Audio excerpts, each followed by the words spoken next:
반갑습니다. 복지콕콕입니다. 개평 교재를 중심으로 이론과 실기 80문제를 준비했습니다. 읽고 3초의 시간을 드리기 때문에 시간이 부족하시면 일시 정지하시고 문제를 풀어보시기 바랍니다. 정답 화면에는 교재의 페이지가 표시되어 있기 때문에 틀린 문제는 반드시 확인을 하시기 바랍니다. 시작합니다. 1번 다음에서 설명하는 노인기의 특성은 환경이 새롭게 변화하는 것을 두려워함. 나이가 들면서 자신에게 익숙한 습관을 고수함. 1. 내향성의 증가. 2. 의존성의 증가. 3. 경직성의 증가. 4. 우울감의 증가. 5. 조심성의 증가.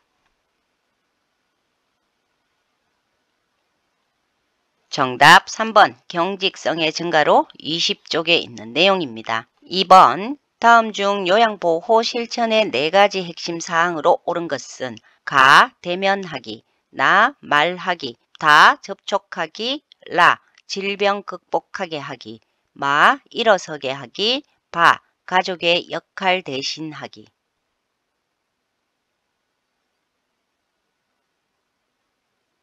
요양보호 실천의 4가지 원칙은 대면하기, 말하기, 접촉하기, 일어서게 하기죠. 그래서 정답은 가, 나, 다, 마로 1번입니다. 31쪽에 있는 내용입니다. 3번 노인이 일할 수 있는 기회를 갖거나 다른 소득을 얻을 수 있어야 한다의 내용이 포함되는 노인을 위한 유엔 원칙은 1. 독립의 원칙, 2. 참여의 원칙, 3. 보호의 원칙, 4. 존엄의 원칙, 5. 자아실현의 원칙.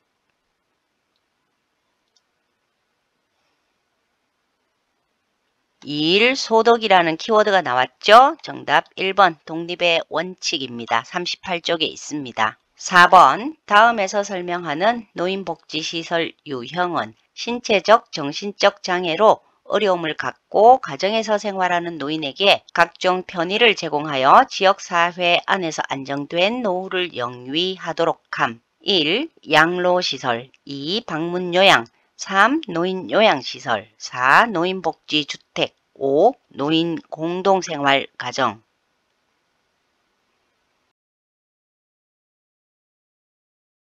신체적, 정신적 장애, 즉 아픈 분들이 가정에서 생활하도록 한다라고 합니다. 그래서 재가노인 복지시설을 골라야 하는데요. 정답은 2번 방문요양으로 46쪽에 있는데 1번 양로시설 그리고 4번 노인복지주택 5번 노인공동생활가정은 노인주거시설에 해당하고요. 3번 노인요양시설은 의료시설에 해당합니다. 5번 노인장기 요양제도에 관한 설명으로 옳은 것은 1. 주 야간 보호는 시설급여에 해당한다. 2. 장기 요양 등급은 1등급에서 4등급까지이다. 3.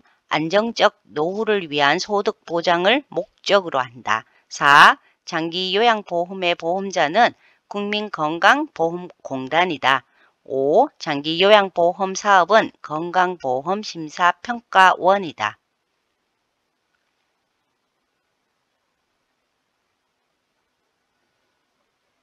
정답은 4번 장기요양보험의 보험자는 국민건강보험공단입니다. 49쪽에 있고요. 주야간 보호는 시설이 아니고 재가급여에 해당하고요. 장기요양 등급은 1등급에서 5등급. 그리고 안정적 노후를 위한 소득 보장을 목적으로 하는 것은 국민연금이죠. 5번 건강보험심사평가원은 병원을 상대로 평가하는 기관입니다. 정답 4번입니다. 6번 장기 요양 서비스 이용 지원에 관한 설명으로 옳은 것은 1. 서비스 제공 계획 수립은 기관 중심으로 한다. 2. 서비스 이용 시 장기 요양 인정서, 개인별 장기 요양 이용 계획서가 필요하다. 3. 서비스 이용 계약 체결은 신청과 함께 이루어진다. 4. 서비스 종료는 요양보호사가 결정한다. 5. 서비스 모니터링 후에 계약을 체결한다.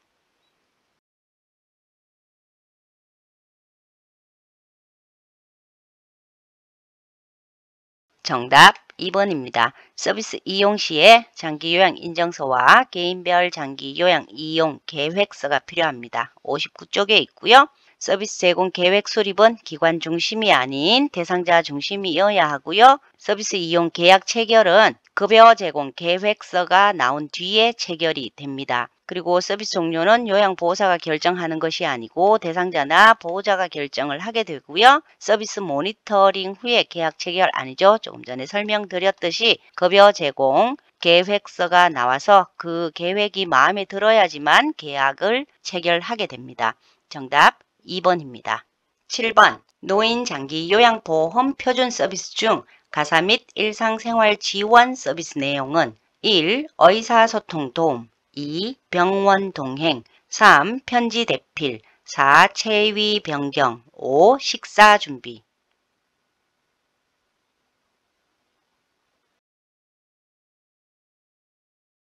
정답 5번 식사 준비죠. 64쪽에 있는데요. 1번 의사소통 도움과 3번 편지 대필은 정서 지원 및 의사소통 도움에 해당하고요. 2번에 병원 동행은 개인 활동, 그리고 4번의 체위 변경은 신체 활동에 들어갑니다. 정답 5번입니다. 8번 요양보호 대상자가 계절이나 장소에 맞지 않는 옷을 입으려고 하는 경우 요양보호사의 대처 방법은 1. 대상자의 가족과 상의하여 옷을 추가 구입한다. 2. 맞는 옷을 입을 때까지 옷을 주지 않는다. 3. 입고 싶어하는 옷을 안에 입히고 겉옷은 상황에 맞게 입히도록 한다. 4. 대상자의 요구를 수용하지 않는다. 5. 요양보호사의 의견을 강요한다.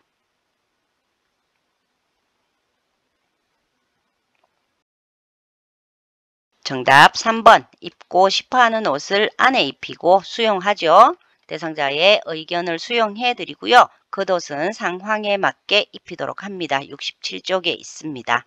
9번 노인이 원하지 않는 경우를 제외하고 면회나 방문객을 거부해서는 안 되는 것은 시설 노인의 어떤 권리인가? 1. 차별 및 노인 학대를 받지 않을 권리 2. 존엄한 존재로 대우받을 권리 3. 건강한 생활을 위한 질 높은 생활 서비스 및 보건의료 서비스를 받을 권리 4. 신체 구속을 받지 않을 권리 5. 시설 내 외부 활동 및 사회적 관계에 참여할 권리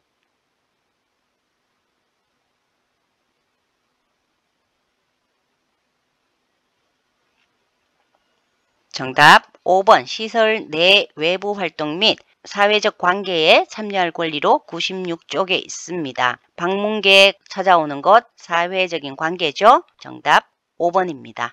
10번 대상자의 자녀들이 노인을 시설에 맡기고 전혀 연락이 되지 않으며 주거지를 옮기거나 이민을 떠난 경우 해당되는 학대 행위는 1. 정서적 학대 2. 경제적 학대 3. 신체적 학대 4. 방임 5. 유기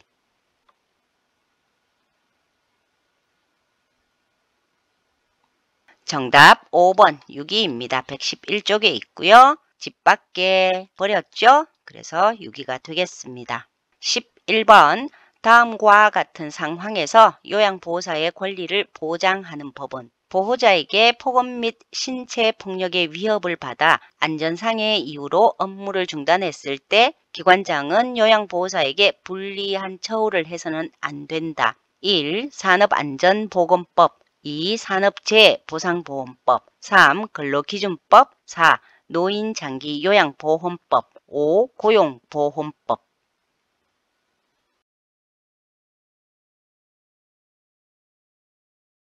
안전사항 이유라고 했습니다. 정답 1번 산업안전보건법입니다. 118쪽에 있습니다. 12번 다음 중 요양보호사가 직업윤리 원칙을 준수한 사례로 옳은 것은 1. 대상자 부재 중에 서비스를 제공한 후 메모를 남겼다. 2. 별도의 서비스를 대상자와 개인적으로 계약하였다. 3. 대상자에게 필요한 물품을 구입하여 판매하였다. 4. 대상자의 의견을 물은 후에 서비스를 제공하였다. 5. 자신의 종교를 믿도록 권유하였다.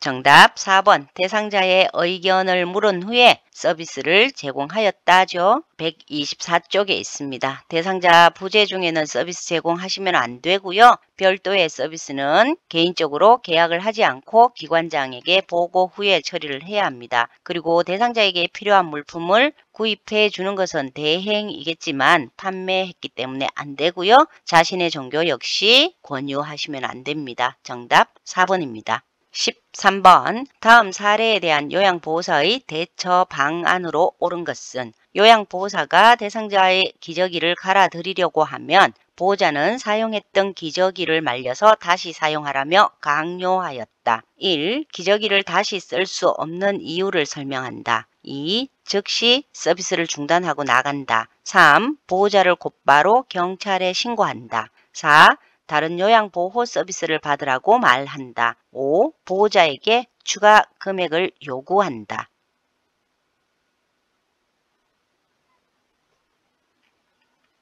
이 문제는 무해성의 원칙과 관련한 문제이죠. 대상자에게 해가 없는 서비스를 제공하라는 뜻입니다. 기저귀를 다시 사용하라고 하면 기저귀를 다시 쓰면 어르신에게 해가 생긴다는 것을 설명을 해야 하고요. 그래도 계속 요구를 하면 기관장에게 보고합니다. 기관장 역시 나서서 기저귀를 다시 사용하면 안 된다라고 말해도 고쳐지지 않으면 기관장은 서비스를 제공할 수 없다라고 말하는 것이 순서입니다. 정답 1번 기저귀를 다시 쓸 수 없는 이유를 설명합니다. 129쪽에 있습니다. 14번 근골격계 손상 부위를 심장보다 높게 올리는 이유로 옳은 것은 1. 부종 감소 2. 주변 근육 이완 3. 근육 경련 감소 4. 모세혈관 압력 증가 5. 정맥혈 회기 감소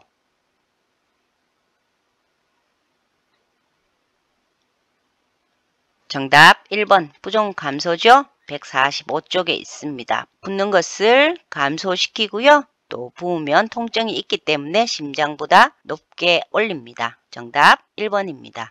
15번 요양보호사가 감염을 예방하기 위한 평상시 활동으로 가장 옳은 것은 1. 손을 자주 씻는다. 2. 모든 감염병의 예방접종을 한다. 3. 비닐로 전신의 몸을 감싸도록 한다. 4. 모든 대상자를 만날 때마다 온몸을 소독한다. 5. 면역력을 키우기 위해 감염 대상자와 자주 접촉한다.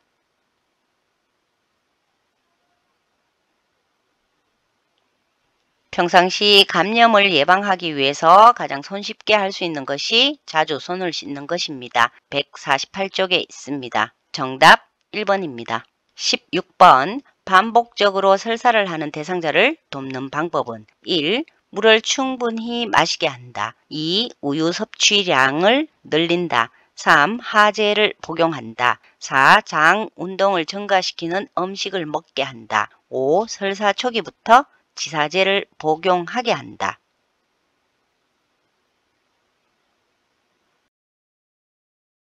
정답 1번 물을 충분히 마시게 해야겠죠. 170쪽에 있는데요. 탈수를 예방하기 위해서입니다. 우유라든가 또 장 운동을 증가시키면 설사가 더 심해지고요. 하재라든가 지사제 같은 것들은 함부로 복용하지 않습니다. 정답 1번입니다. 17번 전립선 비대증의 증상에 관한 설명으로 옳은 것은 1. 단백뇨가 있다. 2. 소변 줄기가 굵다. 3. 배뇨 후 잔뇨감이 있다. 4. 배뇨 횟수가 감소한다. 5. 요일을 느끼지 못한다.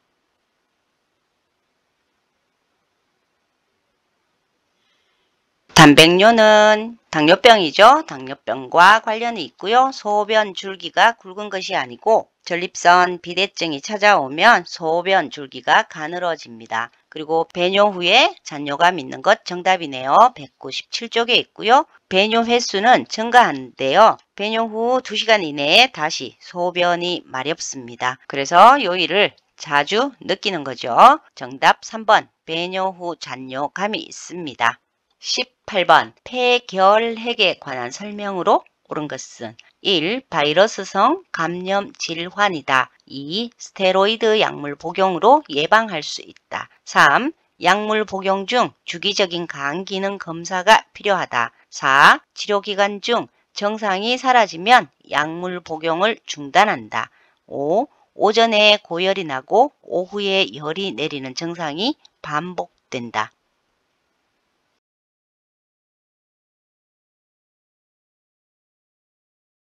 바이러스가 아니고 결핵균이 폐로 들어가서 일어나고요. 스테로이드 약물 복용으로 예방할 수 있는 것 아닙니다. 3. 약물 복용 중 주기적인 간 기능 검사 그리고 가래 검사, 객당 검사를 해야겠죠. 정답이고요. 4. 치료 기간 중 증상이 사라지면 약물 복용 중단 안 됩니다. 6개월 이상 의사가 약을 먹으라고 하면 꾸준하게 드셔야 하고요. 오전에 고열이 나는 것도 아니죠. 오후에 고열이 나고요. 늦은 밤에 식은땀과 함께 열이 내리는 증상이 반복됩니다. 정답 3번. 약물 복용 중 주기적인 간 기능 검사가 필요합니다. 178쪽에 있습니다. 19번. 골다공증을 예방하는 방법으로 옳은 것은 1. 자외선을 차단한다. 2. 저체중을 유지한다. 3. 체중 부하 운동을 제한한다. 4. 항혈전제를 장기 복용한다. 5. 비타민 D 함유 음식을 섭취한다.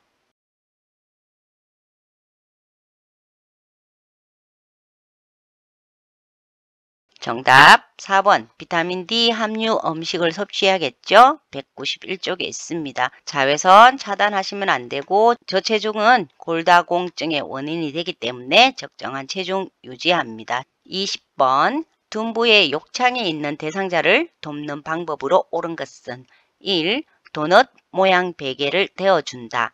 2. 뜨거운 물주머니를 데워준다. 3. 무릎 체위를 변경한다. 5. 파우더를 발라 피부를 건조하게 해준다.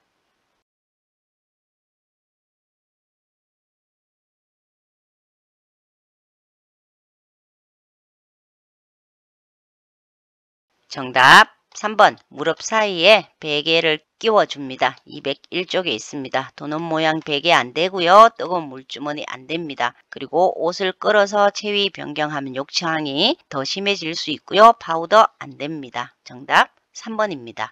21번 오른쪽 눈에 녹내장이 있는 대상자가 일상생활에서 준수해야 할 사항은 1. 조명을 어둡게 하고 생활한다. 2. 윗몸 일으키기 운동을 꾸준히 한다.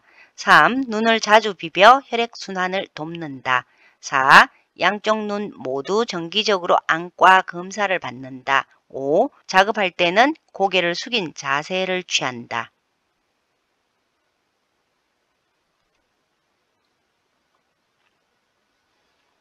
정답 4번 양쪽 눈 모두 정기적으로 안과 검사를 받습니다. 214쪽에 있고요. 22번 당뇨병 대상자의 발 관리 방법으로 옳은 것은 1. 발톱 양 끝을 둥글게 자른다. 2. 티누는 손톱깎이로 잘라낸다. 3. 뜨거운 물로 자주 족욕을 한다. 4. 발가락이 노출되지 않게 양말을 신는다. 5. 발을 씻은 후 발가락 사이에 물기를 남겨 습기를 유지한다.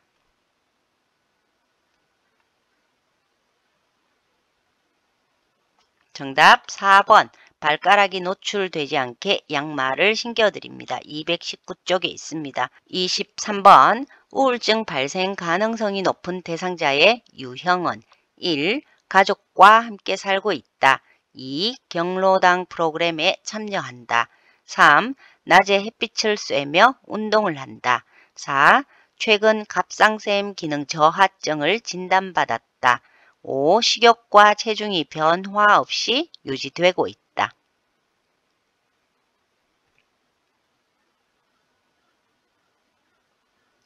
쉬운 문제였죠? 정답 4번. 최근에 갑상샘 기능 저하증을 진단받은 경우에 우울증 발생 가능성이 있습니다. 221쪽에 있습니다. 24번 선망 대상자의 진압력을 유지하는 방법으로 옳은 것은 1. 밤에 창문을 열어둔다. 2. 새 친구를 사귀게 한다. 3. 가족의 방문을 제한한다. 4. 낮에 커튼을 쳐 어둡게 한다. 5. 날짜, 장소를 주기적으로 알려준다.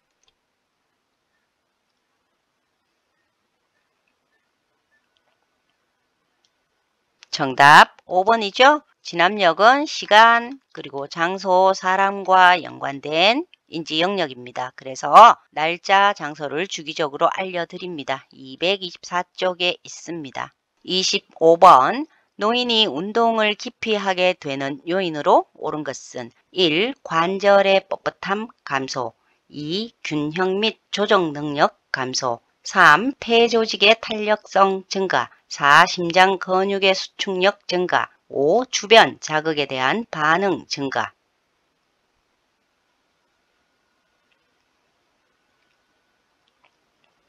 자주 출제되는 문제입니다. 정답은 2번 균형 및 조정 능력 감소인데요. 254쪽에 있습니다. 26번 대상자의 성생활에 영향을 주는 요인에 관한 설명으로 옳은 것은 1. 전립선 절제술은 발기부전을 유발한다.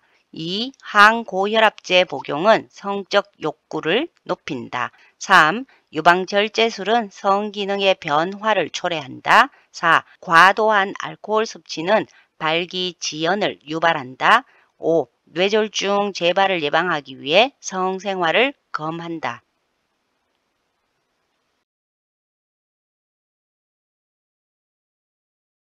정답은 4번 과도한 알코올 섭취는 발기지연을 유발합니다. 259쪽에 있는데요.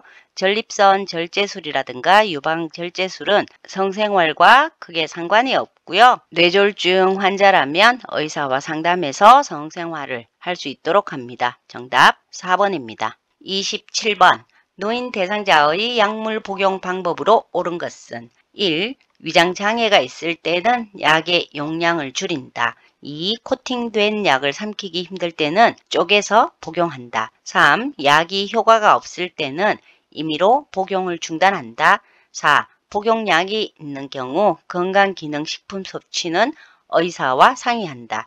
5. 약이 없으면 증상이 유사한 다른 대상자의 약을 먹는다.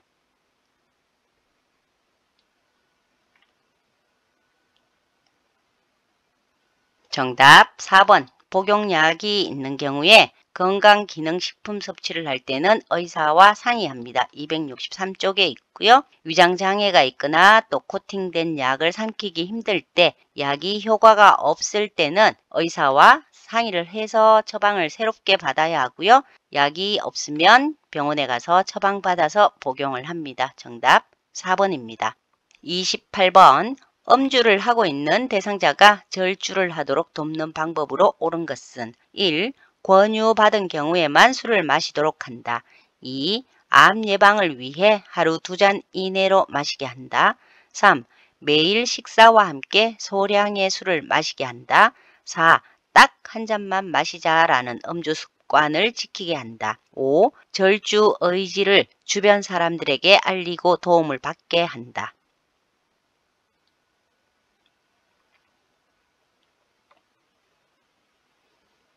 정답 5번이죠. 절주 의지를 주변 사람들에게 알려서 술을 권하거나 술자리에 부르지 않도록 합니다. 267쪽에 있습니다. 29번 노인이 10년마다 추가로 받아야 하는 예방접종은 1. 결핵 2. 독감 3. 폐렴구균 4. 디프테리아 5. 대상포진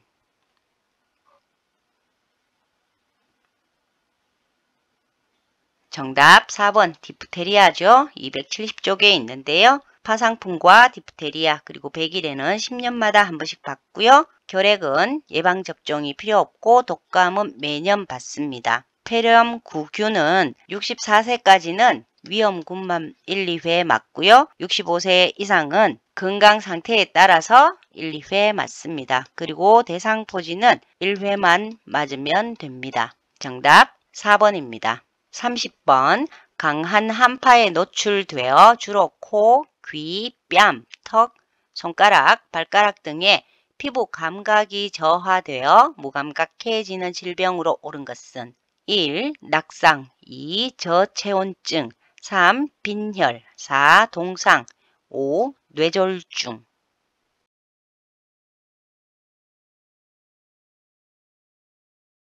강한 한파라고 했네요. 동상이죠. 정답 4번 동상입니다. 274쪽에 있습니다. 31번 당뇨병의 대표적인 증상으로 옳은 것은 1. 갈증 감소 2. 식사량 감소 3. 소변 배출량 증가 4. 말초 부종 증가 5. 수분 섭취량 감소.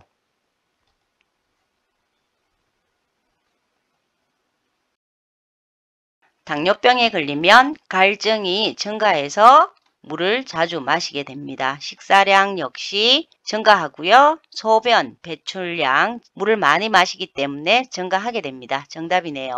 278쪽에 있습니다. 정답 3번입니다. 32번 요양보호 기록의 명칭과 기록 내용이 바르게 연결된 것은 1. 상태기록지 대상자 방문 시 각종 상담 내용 2. 사고보고서 섭취, 배설, 목욕 등 상태 3. 인수인계서 서비스 제공 내용 및 시간 4. 급여 제공 계획서 목표, 내용, 횟수 등 5. 장기요양급여 제공 기록지 사례회의 검토 내용 및 결과.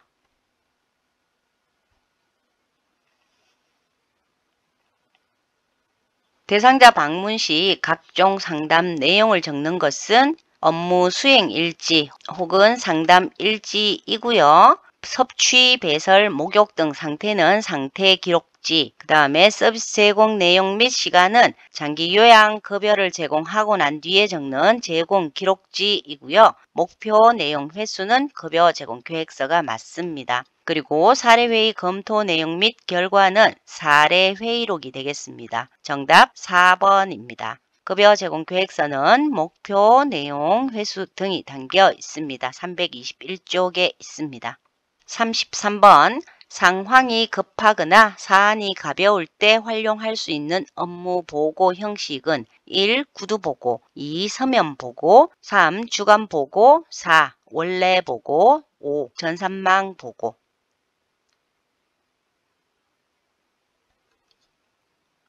쉬운 문제였죠. 상황이 급할 때는 빨리 부르거나 전화를 해서 구두 보고를 합니다. 정답 1번이고요. 338쪽에 있습니다. 34번 장기요양기관 사례관리 과정 중 괄호 안에 들어갈 단계로 옳은 것은 접수 및 초기 면접, 괄호, 사례회의, 급여 제공 계획서 작성 및 공단 통보, 서비스 제공, 모니터링.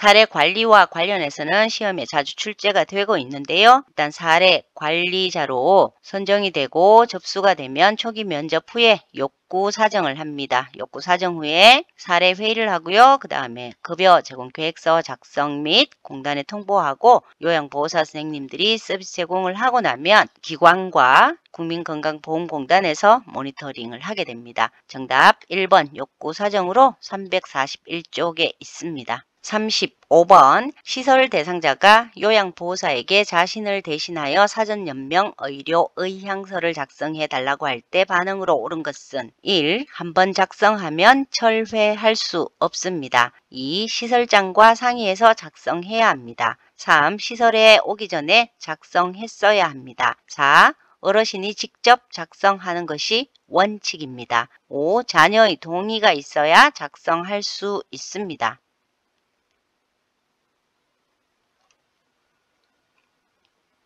정답 4번이죠. 어르신이 직접 작성하는 것이 원칙입니다. 19세 이상 본인이 직접 작성을 해야죠. 철회 가능하고요. 수정도 가능합니다. 시설장과 상의 필요 없죠. 시설에 들어오셔도 작성이 가능하고요. 자녀 동의 필요 없습니다. 19세 이상 성인이라면 누구나 작성할 수 있습니다. 정답 4번으로 653쪽에 있습니다.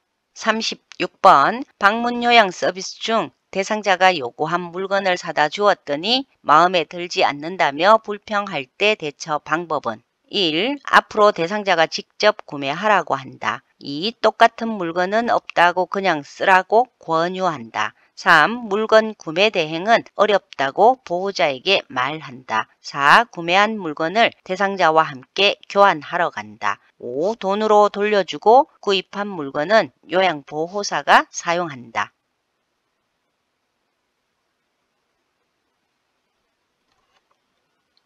대상자가 직접 구매 아니죠. 업무 대행이라든가 심부름은 해드려야 합니다. 물건 구매 대행 해드려야 하고요. 구매한 물건은 대상자와 함께 교환하러 갑니다. 처음부터 대상자가 정확하게 어떠한 물건을 원하는지 알고 가셨더라면 좋았을 텐데 그러지 못하고 그냥 구매해가지고 마음에 안 들 때는 대상자와 함께 교환을 하러 갑니다. 74쪽에 있습니다. 37번 대상자가 남편에 대한 험담을 할 때 대처 방법은 1. 못 들은 척하고 화제를 돌린다. 2. 험담하는 것은 듣고 싶지 않다고 말한다. 3. 남편이 잘못한 것이 맞는다며 맞장구를 친다. 4. 이야기를 들어주되 가족 관계에 관여하지 않는다. 5. 스스로 잘못된 일은 없는지 생각해 보라고 말한다.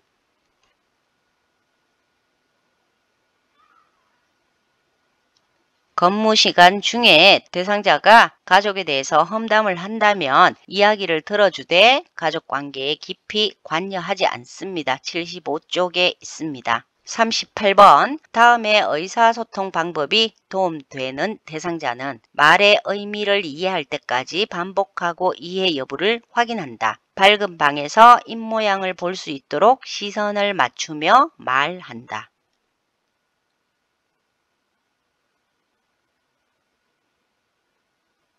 정답 3번 노인성 난청 대상자와 의사소통하는 방법이죠. 293쪽에 있는데요. 귀가 잘 들리지 않기 때문에 내 입모양을 보면서 이야기를 알아들을 수 있도록 밝은 방에서 의사소통합니다. 정답 3번입니다. 39번 다음 대화에서 요양보호사가 대상자에게 제안한 여가활동 유형은 대상자 말이 좋아 문화생활이지 텔레비전 보면서 대충 시간이나 때우는 거지. 요양보호사 그럼 우리 함께 재미있는 영화 보러 가는 건 어떨까요? 1. 운동활동 2. 소일활동 3. 종교 참여활동 4. 자기개발활동 5. 사교 오락활동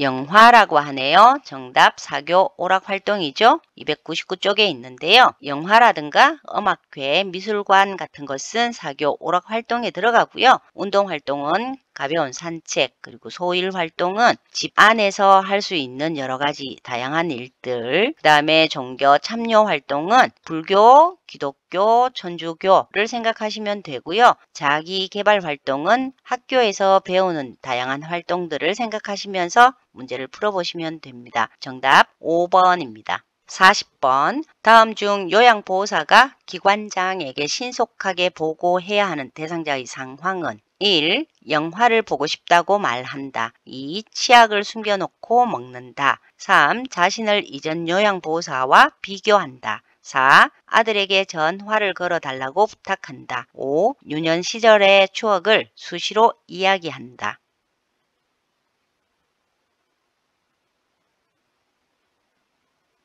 기관장에게 신속하게 보고해야 될 때는 대상자의 건강에 문제가 있는 경우이죠. 정답 2번 치약을 숨겨놓고 먹을 때 신속히 보고합니다. 337쪽에 있는 내용입니다. 41번 경관 영양을 하는 대상자를 돕는 방법으로 옳은 것은 1. 청색증이 나타나면 비위관을 제거한다. 2. 구토 증상이 있으면 주입 속도를 늦춘다. 3. 영양액 주머니를 위장보다 높은 위치에 건다. 4. 영양액을 분당 100ml가 들어가도록 주입한다. 5. 영양액 주머니를 하루에 한 번 세척하여 말린다.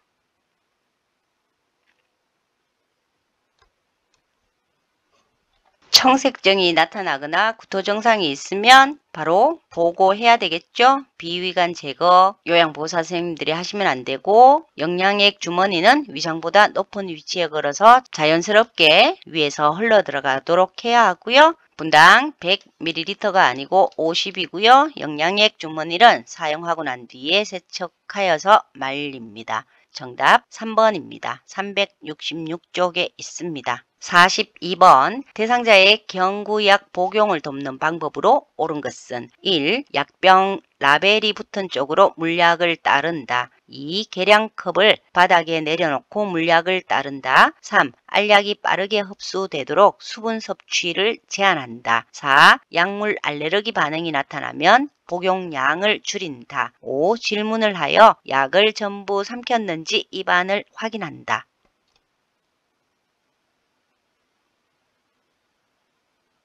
정답 5번이죠. 질문을 해서 약을 전부 삼켰는지 입안을 확인합니다. 368쪽에 있고요. 라벨 반대쪽으로 물약을 따르어야 하고요. 계량컵 바닥에 내려놓지 않습니다. 알약을 드시게 할 때는 수분 섭취할 수 있도록 해야 되고요. 알레르기 반응이 있다면 임의로 복용량 줄이는 것이 아니라 의사와 상담을 합니다. 정답 5번입니다.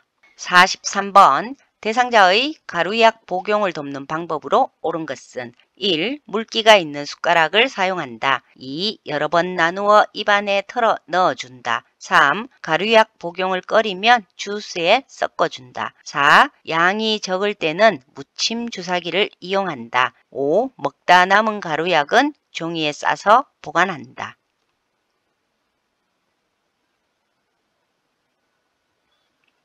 물기 있는 숟가락 안 되죠. 그리고 여러 번 나누어서 입안에 털어 넣어주는 것도 안 됩니다. 만약에 가루약이 싫다라고 하면 의사와 상담해서 알약 같은 것을 처방해 달라고 하고요. 양이 적을 때는 무침 주사기 이용 좋습니다. 먹다 남은 가루약 버려야겠죠. 정답 4번. 양이 적을 때는 무침 주사기를 이용합니다. 369쪽에 있습니다. 44번 대상자의 눈에 안 연고를 투여하는 방법으로 옳은 것은 1. 각막 위에 연고를 직접 짜서 넣어준다. 2. 튜브에서 처음 나온 연고는 거즈로 닦아서 버린다. 3. 눈꺼풀 밖으로 나온 연고는 면봉으로 밀어서 넣어준다. 4. 투여 부위를 알코올 솜으로 닦은 후 연고를 짜서 넣어준다. 5. 하부 결막낭의 바깥쪽에서 안쪽으로 연고를 짜서 넣어준다.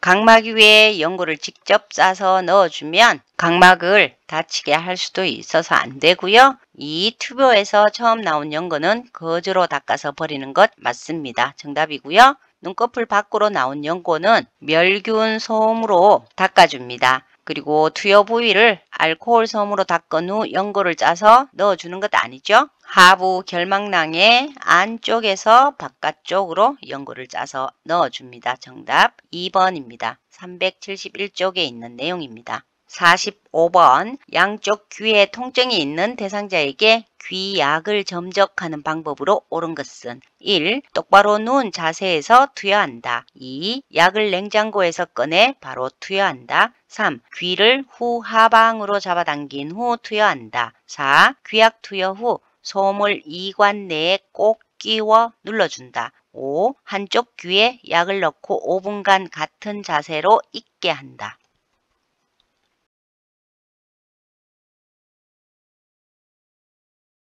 정답 5번. 한쪽 귀에 약을 넣고 5분간 같은 자세로 있게 해야겠죠? 372쪽에 있는데요. 똑바로 누운 자세가 아니라 치료할 귀를 위쪽으로 해서 편안한 자세를 유지하게 하고요. 약을 냉장고에서 꺼내 바로 투여하면 어지러움증이나 오심, 구토가 일어날 수 있습니다. 그렇기 때문에 따뜻하게 데펴서 투여를 해야 하고요. 귀는 후상방으로 잡아당긴 후 투여합니다. 귀약을 투여하고 난 뒤에는 잠깐 부드럽게 눌러주고 5분간 누워있도록 하고 난 뒤에 느슨하게 귀에 솜을 꽂아준 뒤 15분에서 20분 후에 제거해 줍니다. 정답 5번입니다. 46번 스스로 화장실을 이용할 수 있는 대상자를 돕는 방법으로 옳은 것은 1. 화장실 문 앞에 작은 매트를 깔아준다. 2. 배변을 마칠 때까지 옆에서 붙잡아준다. 3. 사생활을 보호하기 위해 화장실 조명을 어둡게 한다. 4. 변기 옆에 손잡이를 설치하여 필요시 잡을 수 있게 한다. 5. 화장실 문을 열어두어 쉽게 도움을 요청할 수 있게 한다.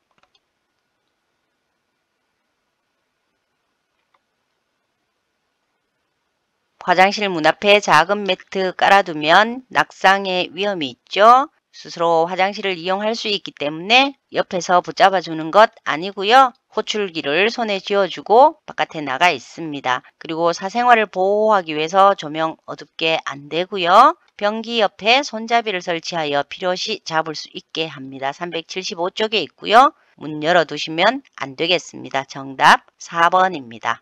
47번 간이 변기를 사용하여 침상 배설을 하는 대상자를 돕는 방법으로 옳은 것은 1. 변기를 차게 하여 변이를 자극한다. 2. 대상자의 둔부 아래 방수포를 깐다. 3. 배변이 끝나면 침대 머리를 높여준다. 4. 조용한 환경에서 배설할 수 있게 한다. 5. 대상자가 배설이 끝나 호출하기 전까지 다른 업무를 보며 기다린다.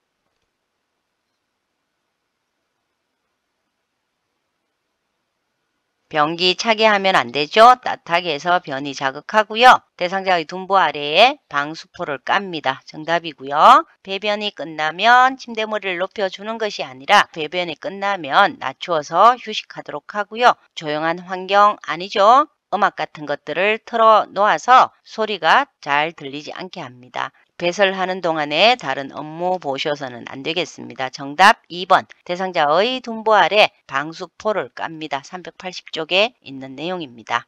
48번 이동 변기를 사용하는 대상자의 변이를 자극할 수 있는 방법은 1. 수분 섭취를 제한한다. 2. 고단백 식이를 제공한다. 3. 차가운 변기를 데워준다. 4. 조용한 음악을 틀어준다. 5. 미지근한 물을 항문에 끼 얹는다.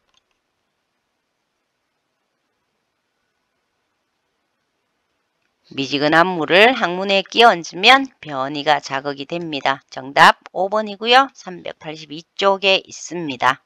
49번 대상자의 기저귀를 교환할 때 둔부를 가볍게 두드려 마사지하는 이유는 1. 욕창 예방 2. 근육 이완 3. 변이 자극 4. 심리적 안정 5. 장 운동 촉진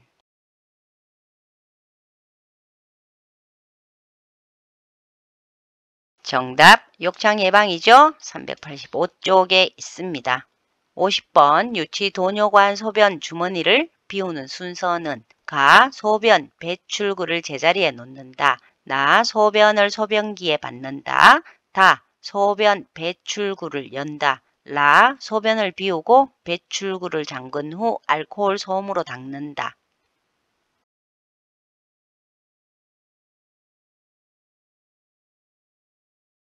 가장 먼저 소변 배출구를 열어야겠죠. 그런 다음에 소변기에 받고요. 소변기에 소변을 비우고 배출구를 잠근 후에 알코올 솜으로 닦고요. 마지막으로 소변 배출구를 제자리에 놓습니다. 정답 다, 나, 라, 가 3번이 되겠습니다. 389쪽에 있습니다. 51번 대상자의 칫솔질을 돕는 방법으로 옳은 것은 1. 잇몸에서 치아 쪽으로 닦는다. 2. 머리를 뒤로 젖히고 칫솔질을 한다. 3. 치약은 칫솔모 위에 두툼하게 올린다. 4. 앞니는 칫솔모와 90도가 되게 하여 닦는다. 5. 치약의 청량감이 유지되도록 입안을 물로 한 번만 헹군다.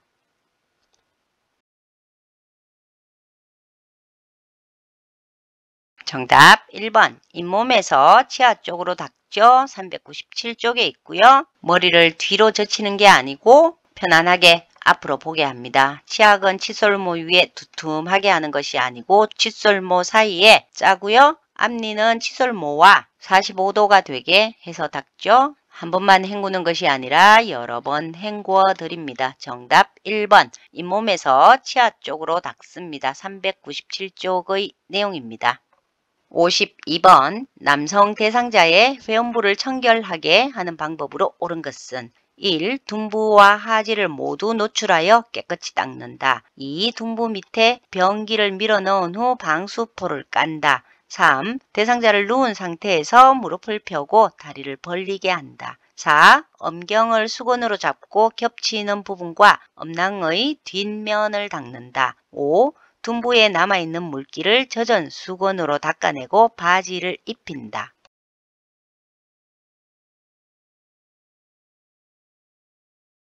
불필요한 노출 안 되죠. 둔부 밑에 변기를 밀어 넣은 후에 방수포를 까는 것이 아니라 방수포와 목욕 수건을 겹쳐서 깔고 변기를 밀어 넣습니다. 무릎을 펴면 회원부가 보이지 않겠죠? 무릎을 세우게 합니다. 정답 4번이죠. 음경을 수건으로 잡고 겹치는 부분과 음낭의 뒷면까지 닦습니다. 409쪽에 있고요.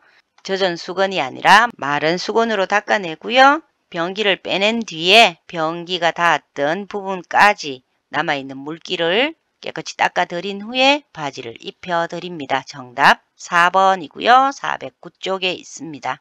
53번 침상 목욕을 도울 때 신체 부위와 닦는 방향이 바르게 연결된 것은 1. 팔, 윗팔에서 손가락 쪽으로 2. 유방, 목에서 배꼽 쪽으로 3. 복부, 배꼽을 중심으로 시계 반대 방향으로 4. 회음부, 항문에서 요도 쪽으로 5. 다리, 발끝에서 허벅지 쪽으로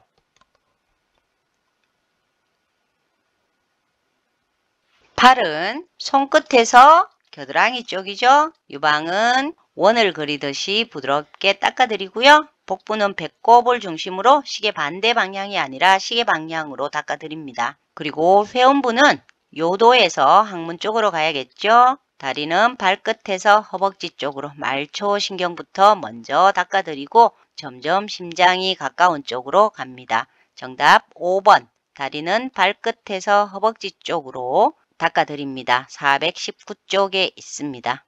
54번 편마비 대상자의 하의를 갈아입힐 때 벗기는 순서로 옳은 것은 가.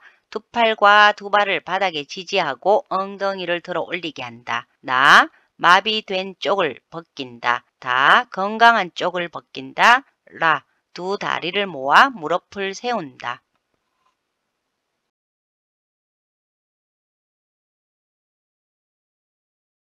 편마비 대상자의 하의를 갈아입힐 때 벗기는 순서는 건강한 쪽부터 벗겨야 하죠. 우선에 두 다리를 모아서 무릎을 세워야지만 벗길 수가 있겠죠. 그래서 가장 먼저 오고요. 그 다음에 엉덩이를 들어 올리게 합니다. 엉덩이를 들어 올리고 나면 건강한 쪽부터 벗기고요. 마비된 쪽은 건강한 손으로 마비된 다리를 당겨서 바지를 벗도록 합니다. 라, 가, 다, 나입니다. 정답 4번이네요. 431쪽에 있습니다. 55번 수액을 맡고 있는 왼쪽 편마비 대상자의 상의를 갈아입히는 순서로 옳은 것은 1. 왼팔 수액 오른팔 2. 수액 오른팔 왼팔 3. 왼팔 오른팔 수액 4. 오른팔 수액 왼팔 5. 왼팔 수액 오른팔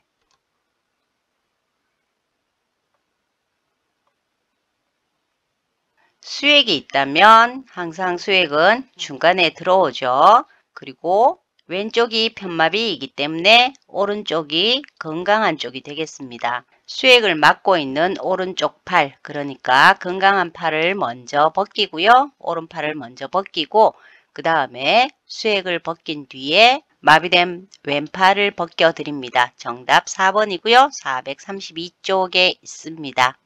56번 하반신 마비 대상자를 일으켜 앉히는 순서로 옳은 것은 가. 대상자를 향하여 가까이 선다. 나. 한쪽 팔로 대상자의 어깨에 밑을 받쳐준다. 다. 대상자가 일어나고자 하는 방향으로 상체를 돌려 손으로 짚고 일어날 수 있도록 어깨를 지지하여 준다.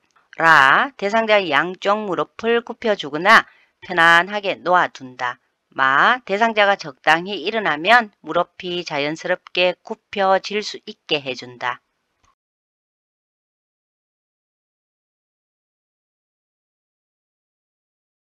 우선 대상자를 향해서 가까이 다가가야 되겠죠. 그런 다음에 양쪽 무릎을 굽혀주거나 편안하게 놓아주고요.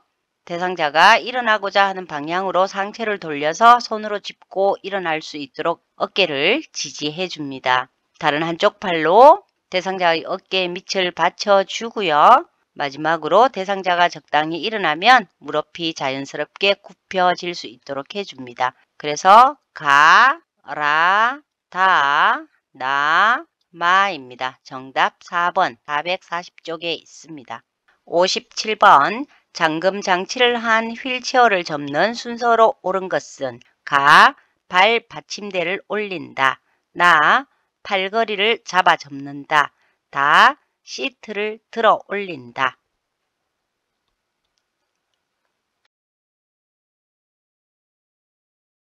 휠체어를 펴거나 접는 거에 대해서 자주 시험에 나오는데요. 휠체어를 펼 때는 잠팔시이죠. 그리고 접을 때는 잠발시팔입니다. 이것을 외워두시면 좋은데요. 지금 접는 순서이기 때문에 잠발시팔, 그러니까 잠근다, 발받침대, 시트, 팔걸이입니다. 잠근다가 없기 때문에 발받침대가 가장 먼저이고요. 그 다음에 시트를 들어 올리고 팔걸이를 잡아서 접습니다. 정답 2번입니다. 449쪽에 있는 내용이죠. 58번 휠체어 앞바퀴를 들어 올려 뒤로 젖힌 상태에서 이동하는 상황으로 옳은 것은 1. 울퉁불퉁한 길을 갈 때, 2. 언덕을 내려갈 때, 3. 언덕을 올라갈 때, 4. 문턱을 내려갈 때, 5. 문턱을 오를 때.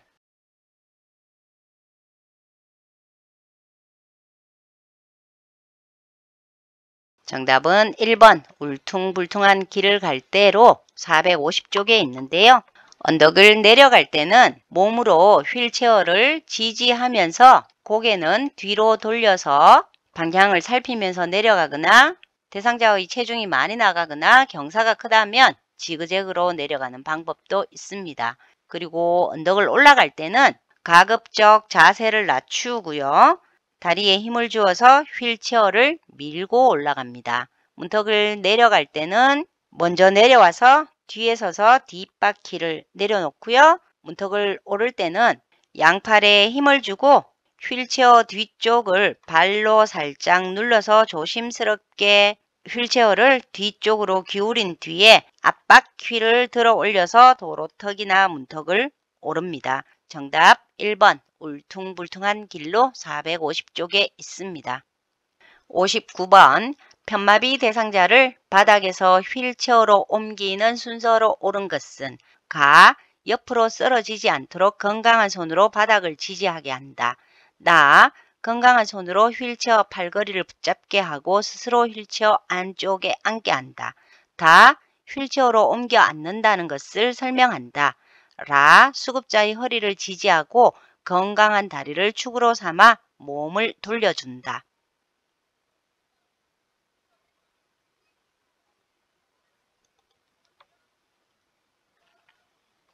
옮기는 순서이네요. 첫 번째 설명이 있고요. 그 다음에 장비 세팅, 그 다음에 이동 준비, 이동 불편한 점이 없는지 물어보고 사후 처리를 합니다.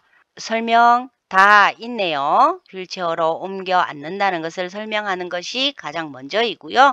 장비 세팅 없습니다. 세팅 지금 현재 없고요. 이동 준비를 하는데 바닥을 지지해야지만 안정감을 느끼겠죠. 그래서 이것이 2번이 되겠고요. 그런 다음에 이동 준비로 허리를 지지하고 건강한 다리를 축으로 삼아서 몸을 돌려드립니다. 마지막으로 휠체어에 옮겨 앉는 것이 마지막이네요.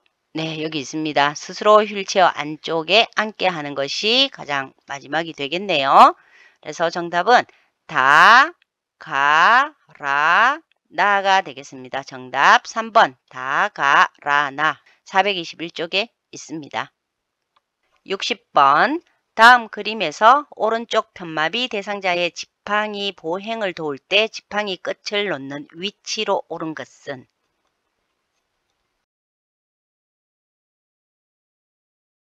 우선 오른쪽 편마비이기 때문에 왼쪽이 건강한 쪽이 되겠죠. 건강한 손으로 지팡이를 짚기 때문에 왼쪽이 되겠고요. 지팡이는 건강한 쪽에 앞으로 비스듬하게 15cm, 바깥쪽 앞으로 15cm입니다. 그래서 정답 가가 되겠습니다. 정답 가이고요. 464쪽에 있습니다.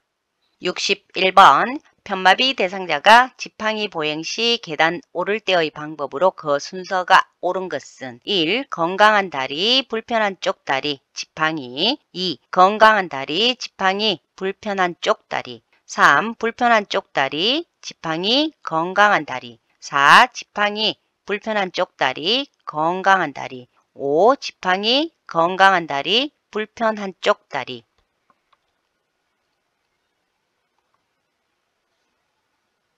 계단을 오르내릴 때는 지팡이가 항상 먼저 나와야죠. 지팡이가 나오고요. 건강한 쪽 다리를 앞쪽으로 내밀어서 지지한 뒤에 불편한 쪽 다리를 옮겨서 올라갑니다. 62번 다리가 모두 약한 대상자의 보행기 자세로 옳은 것은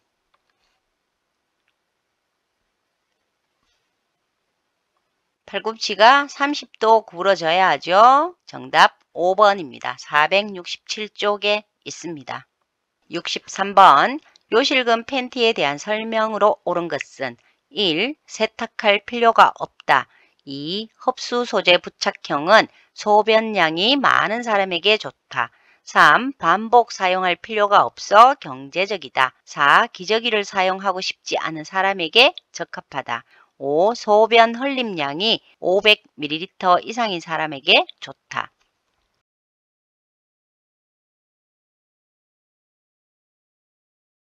요실금 팬티는 세탁해서 사용하는 거죠. 그리고 흡수 소재 부착형은 흡수량이 적기 때문에 소변량이 적은 사람에게 좋고요. 반복 사용하죠. 반복 사용하기 때문에 경제적입니다. 기저귀를 사용하고 싶지 않은 사람에게 적합하다. 이것이 정답이고요. 소변 흘림량이 500ml 이상인 사람이나 세탁이 자주 불가능한 사람은 사용하지 않도록 합니다. 정답 4번입니다. 475쪽에 있습니다. 64번 제가 대상자의 식사를 준비하는 방법으로 옳은 것은 1. 음식이 뜨거울 때 간을 맞춘다. 2. 멸치와 표고, 버섯으로 국물을 만든다. 3. 생선은 오래 굽고 육류는 기름에 튀긴다. 4. 엿과 설탕 같은 단당류로 음식을 조리한다. 5. 음식은 한꺼번에 만들어 두고 조금씩 제공한다.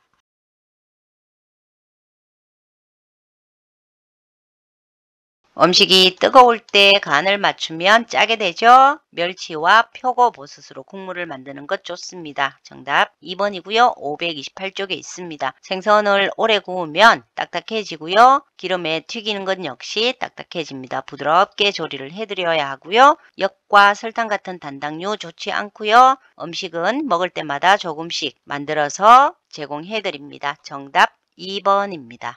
65번 당뇨병 대상자의 혈당 관리에 도움이 되는 혈당 지수가 낮은 식품은 1. 미역 2. 감자 3. 수박 4. 식빵 5. 흰밥 정답 1번 미역이죠. 530쪽에 있습니다. 66번 의류를 세탁하는 방법으로 옳은 것은 1. 혈액이나 체액은 더운 물로 제거 후 찬물로 헹군다. 2. 튀김 기름 얼룩은 알코올로 제거한 후 세탁한다. 3. 삶을 때 뚜껑을 열고 삶는다. 4. 파운데이션 얼룩은 더운 물로 제거하고 세탁한다. 5. 냄새가 심한 세탁물은 붕산수에 담근 후 탈수한다. 혈액이나 체액이 묻었다면 찬물로 세탁하고 더운 물로 헹굽니다. 튀긴 기름은 알코올이 아니라 주방용 세제로 비벼서 제거하고요. 빨래를 삶을 때 뚜껑을 열고 삶으면 섬유가 상합니다.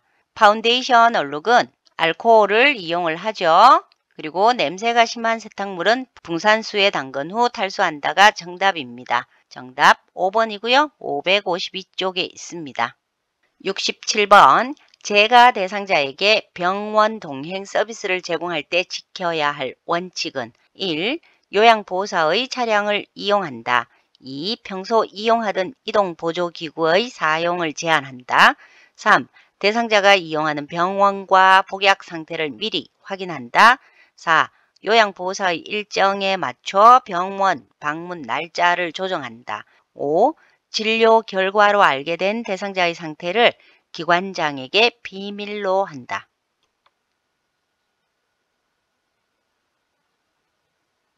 요양보호사 차량 안 되죠? 이동보조기구를 사용해서 병원을 가도록 해야 합니다. 대상자가 이용하는 병원과 복약 상태를 미리 확인하는 것 좋고요. 요양보호사의 일정에 맞추는 것이 아니라 대상자의 일정에 맞추어야 하고요. 진료 결과로 알게 된 대상자의 상태는 기관장에게 보고해야 하는 사항입니다. 정답 3번. 대상자가 이용하는 병원과 복약 상태를 미리 확인합니다. 555쪽의 내용입니다. 68번. 대상자의 주거 환경을 쾌적하게 유지하는 방법으로 옳은 것은 1. 습도 80에서 90%로 유지한다. 2. 채광 직사광선을 이용한다. 3. 난방 전체 난방보다 국소 난방을 이용한다. 4. 환기 하루 3번 2~3시간 간격으로 문을 연다. 5. 온도 여름철 16에서 18도씨, 겨울철 25도씨에서 27도씨를 유지한다.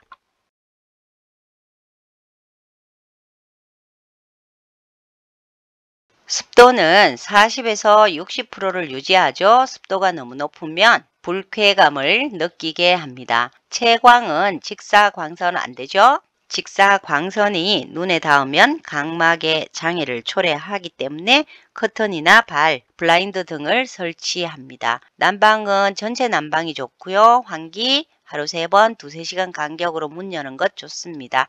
온도는 여름철에는 22에서 25도씨, 겨울은 18에서 22도씨가 적당합니다. 정답 4번 환기 하루 3번 2~3시간 간격으로 문을 엽니다. 562쪽에 있습니다.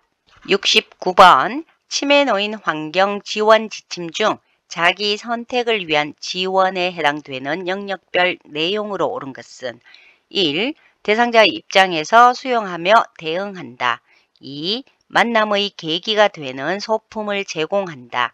3. 사생활 확보를 위한 공간을 선택하도록 한다. 4. 가정적인 환경을 만들어준다.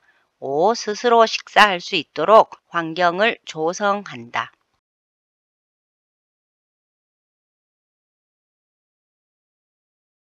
자기 선택을 위한 지원이네요. 자기 선택을 위한 지원으로는 대상자 입장에서 수용하며 대응하는 것이 있고요. 그리고 머무르고 싶은 공간을 자신이 선택할 수 있도록 하고 의자나 탁자 등의 소품을 여러 곳에 배치합니다. 또 방 안에서도 자신의 위치를 자유롭게 선택할 수 있도록 환경을 조성하는 것이 자기 선택을 위한 지원에 해당합니다. 만남의 계기가 되는 소품을 제공하는 것은 대상자의 교류를 위한 지원이 되고요. 사생활 확보를 위한 공간을 선택하도록 하는 것은 사생활 확보를 위한 지원입니다. 그리고 가정적인 환경을 만들어주는 것은 생활의 지속성에 해당하고요. 스스로 식사할 수 있도록 환경을 조성하는 것은 기능적인 능력 지원에 해당합니다. 정답 1번 대상자의 입장에서 수용하며 대응한다입니다. 568쪽에 있습니다.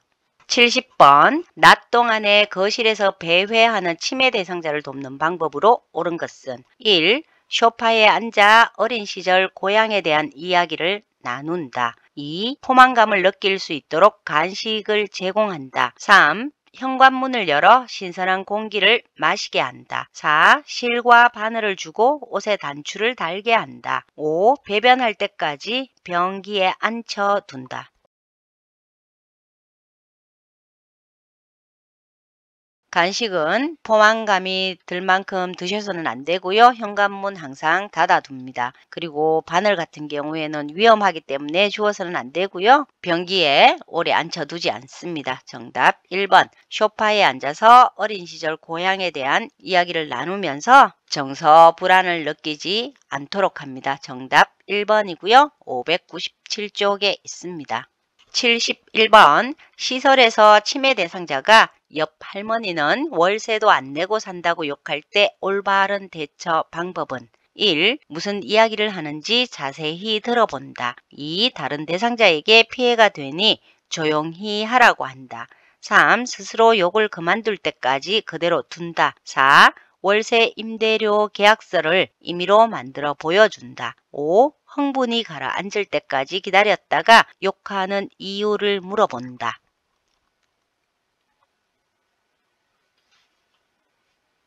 의심이나 망상, 환각의 경우인데요. 이럴 때는 대상자의 감정을 수용해 줍니다. 수용하면서 관심을 다른 곳으로 돌리면 되겠죠. 자세히 듣는 것 안 되고요. 조용히 하라라고 얘기해서도 안 됩니다. 그리고 그대로 두지 않고요. 주의 전환을 해드려야겠죠. 월세 임대료 계약서를 임의로 만들어 보여주는 것 좋습니다. 흥분이 가라앉을 때까지 기다렸다가 욕하는 이유 물어보시면 안 되겠죠? 정답 4번. 월세 임대료 계약서를 임의로 만들어서 보여주는 것 좋습니다. 598쪽의 내용입니다.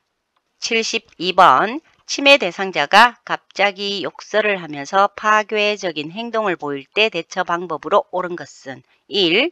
대상자에게 억제대를 적용한다. 2. 대상자와 같이 큰 소리로 맞선다. 3. 조용한 곳에서 안정을 취하게 한다. 4. 방에 가둔 후 시설장에게 보고한다. 5. 요양보호사는 빠르게 움직인다.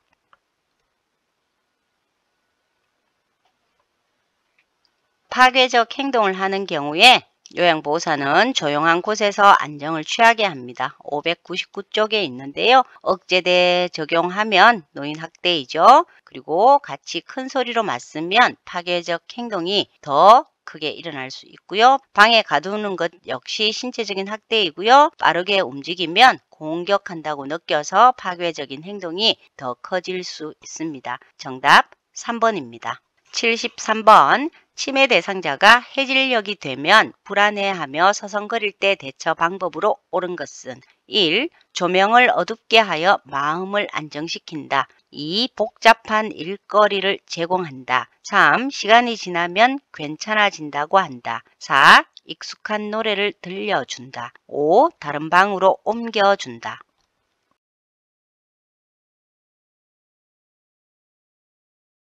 조명 어둡게 하면 안 되겠죠. 복잡한 일거리가 아니라 단순한 일거리 제공하고요. 괜찮아지지 않습니다. 익숙한 노래 좋네요. 익숙하게 들었던 노래들을 들려주면 정서적으로 안정이 됩니다. 600쪽에 있고요. 다른 방으로 옮겨주는 것 안 되겠습니다. 같이 있어줍니다. 정답 4번. 익숙한 노래를 들려줍니다. 600쪽에 있습니다.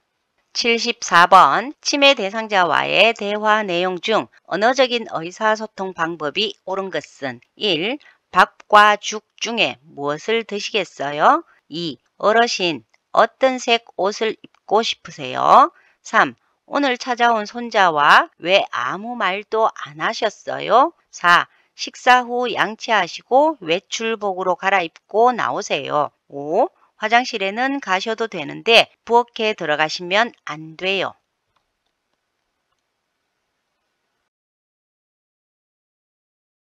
이해력과 판단력이 떨어진 치매 대상자에게는 한 번에 한 가지씩 그리고 간단한 단어를 사용하면서 이해할 수 있는 표현을 해드려야 합니다. 1번 밥과 죽 중에서 무엇을 드시겠어요? 명확하게 묻고 있습니다. 그래서 정답이고요. 어떤 색 옷 안 되죠? 그다음에 오늘 찾아온 손자와 왜 라고 들어갔네요. 안 됩니다. 식사 후 양치하고 외출복으로 갈아입고 나오라고 얘기했습니다. 한 번에 한 가지씩만 이야기를 하고요. 5번 역시 마찬가지네요. 화장실에는 가셔도 되는데 부엌에 들어가시면 안 돼요 라고 두 가지를 말씀드렸고 하나는 되고 하나는 안 된다라고 했기 때문에 혼란을 느낄 수 있습니다. 정답 1번 밥과 죽 중에 무엇을 드시겠냐고 묻는 것이 치매 대상자와 언어적인 의사소통을 하는 방법이 되겠습니다. 605쪽에 있습니다. 75번. 다음의 사례는 치매 대상자와의 효과적인 대화를 위한 예의다. 관련 내용으로 옳은 것은 요양보호사. 저는 요양보호사 땡땡입니다. 할머니 목욕을 도와드리러 왔습니다. 1. 비언어적 표현을 자주 쓰도록 한다. 2. 간결하고 구체적인 문장을 사용하도록 한다. 3. 미래를 예측할 수 있는 단어를 사용한다. 4. 멀리서 대상자를 마주보고 말하도록 한다. 5. 반드시 글씨를 써서 사용하도록 한다.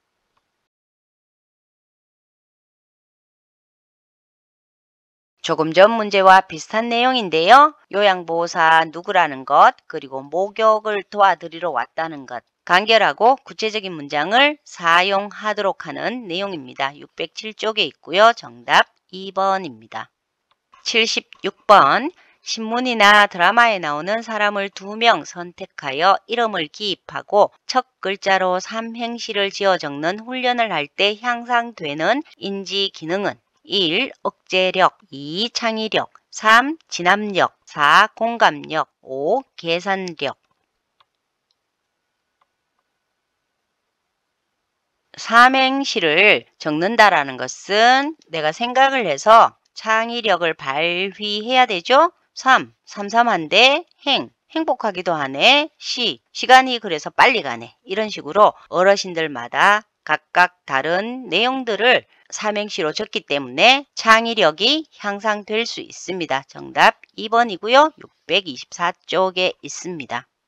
77번 대상자와 사별 후 요양보호로 옳은 것은 1. 우울증 증상이 너무 심하면 요양보호사가 잘 달래준다. 2. 애도 반응은 모두 같음을 이해한다. 3. 일기나 글쓰기를 통해서 아픔을 표현하는 것도 좋다. 4. 마음의 아픔을 판단해 줄 사람을 만날 수 있다. 5. 의료진이나 요양보호사에게 화를 내지 않도록 한다.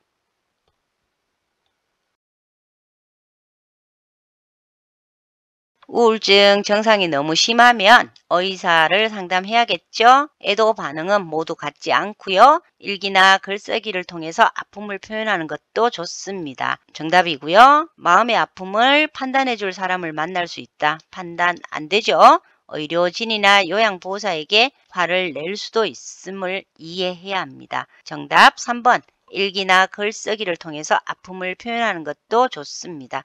651쪽에 있습니다. 78번 지진을 사전에 대비하는 방법으로 옳은 것은 1. 가스밸브를 점검한 후에 열어둔다. 2. 무거운 그릇을 식탁 위에 놓아둔다. 3. 깨지기 쉬운 물건은 선반 위에 보관한다. 4. 응급처치 방법을 알아두어 비상시에 대처한다. 5. 지진 안내 방송을 하는 방송국의 위치를 확인한다.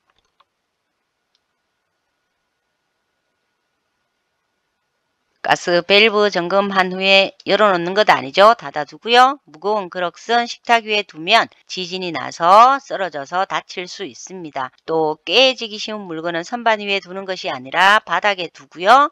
응급처치 방법을 알아두어서 비상시에 대처하는 것 좋습니다. 지진 안내 방송을 하는 방송국 위치 굳이 알 필요 없죠. 안내 방송을 듣습니다. 정답 4번 응급처치 방법을 알아두어서 비상시에 대처합니다.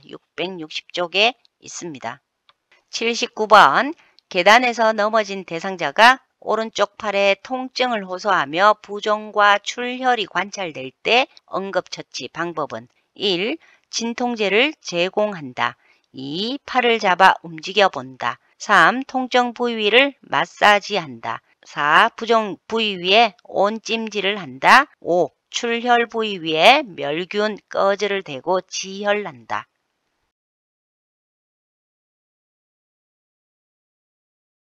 출혈이 일어났다면 지혈을 먼저 해드려야 하겠죠. 출혈 부위 위에 멸균 거즈를 대고 지혈해드립니다. 675쪽에 있습니다. 80번 심폐소생술을 할 때 자동 심장 충격기를 사용하는 방법으로 옳은 것은 1. 심폐소생술 중 자동 심장 충격기가 도착하면 지체 없이 전원을 켠다. 2. 패드는 대상자의 오른쪽 중간 겨드랑선과 왼쪽 중간 빗장뼈 밑에 붙인다. 3. 심장 리듬 분석 중에는 가슴 압박을 지속한다. 4. 쇼크 버튼을 누르고 1분 후에 다시 가슴 압박을 시작한다. 5. 심장 리듬을 5분마다 자동 분석한다.